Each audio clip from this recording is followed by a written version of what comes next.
Just first of all, I want to thank the Minister for the outreach he made to our party after the loss of former Education Minister Niamh Brannock, and we do appreciate, Minister, your condolences to our party and to her family, and just want to put that on the record of the House, and your kind comments in relation to her. She was very much associated with the original Break Into Cycle scheme. So I just wanted to talk maybe initially about DESH.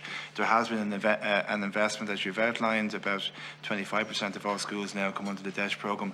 I might make the appeal to you that perhaps there is a DESH Plus or an extra strata of DESH of acutely disadvantaged schools that may need to be given extra priority into the future. But I'll leave that as a comment because I think you are, in fairness, or you already have referenced ongoing review of DESH. You've mentioned class sizes, and that again is welcome. And I also want to commend you on reducing the class size within DESH schools as well. There's a different staffing schedule for DESH and non-DESH, but you have done both simultaneously, so that is welcome. As others have mentioned, the school book scheme due to be rolled out in September, the free school book scheme. Again, it's limited to primary schools, but I can appreciate that because the second level school will be much more complex. But principals are beginning to ask as to when they'll get information around it, how it's going to be operational. Is it an opt-in, opt-out scenario? Will there be a mandate of every school? We've seen that we've had school book rental schemes in the past and not every school is taken up,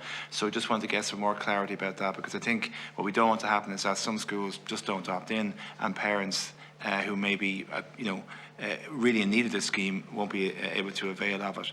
On school transport, again, will we have the same scheme as last year for next September? There's still issues. Peter Horgan, my colleague in Cork, says that Mount Oval in Cork, 50 children are still off the bus.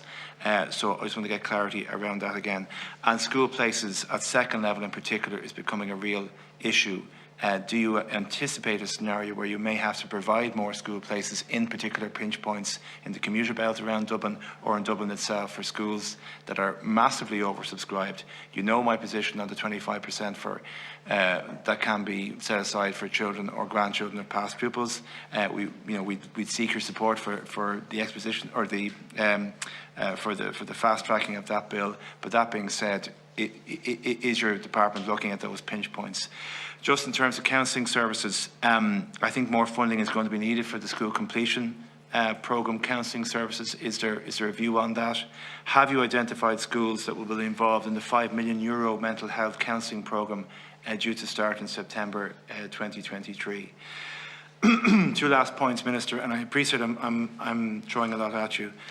The results date for Leaving Cert 2023, it was indicated last year that we'd have the similar problems around the resourcing of the marking of exams and the timing of those results in 2023. Do you have a sense as to when that might be or how late that will be?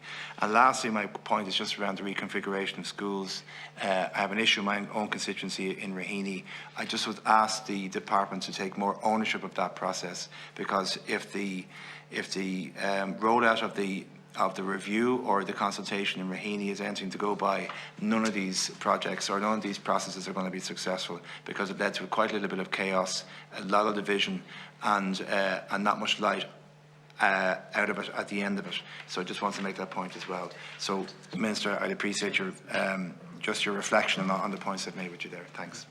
Thank you very much, Deputy. And I would like to take the opportunity also to reference very formidable Niamh Brannock, and I extend my sincere sympathy to her family. And she was a trailblazer, as you have referenced, in education, a phenomenal woman with extraordinary vision for education, particularly as you've referenced in the area of education disadvantage. Everything from LCA to transition year, just an enormous wide scope, and I think her own background in education was always very manifest. And I think her legacy speaks for itself, and we're very conscious here as we sit in the Education Committee of that enormous contribution. And as I say, we extend sympathy to your party, and most especially, and indeed to her family.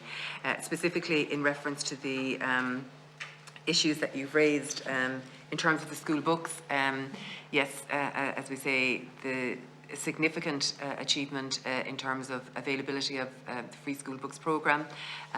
We are Currently, we have engaged with, at a national level, booksellers, publishers, also engaged with organisations like Vincent de Paul, Bernardo's, all of that in terms of the rollout of the programme.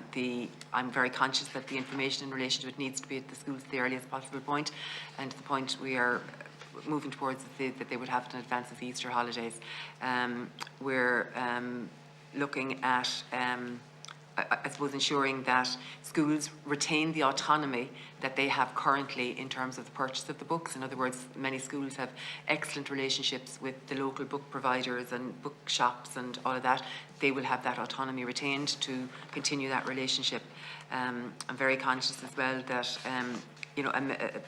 this particular €50 million investment will be for the benefit of all students, and you specifically asked that.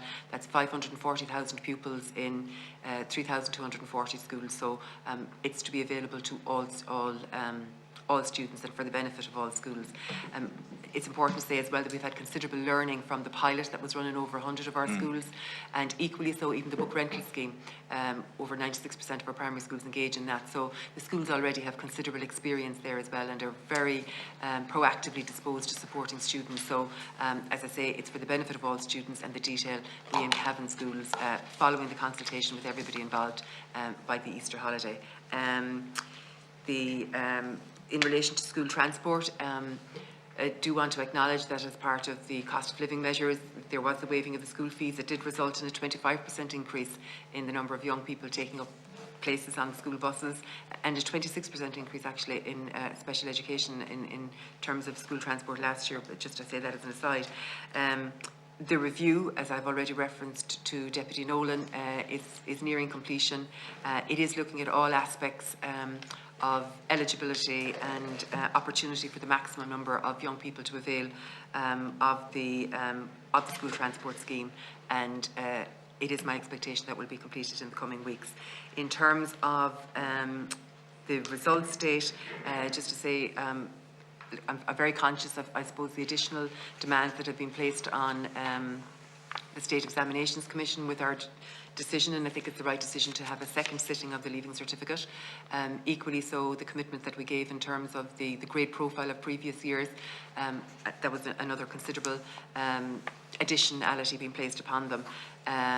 So for that reason, and I have engaged with the SEC, their best estimate was the date that was achieved last year. I continue to engage with them.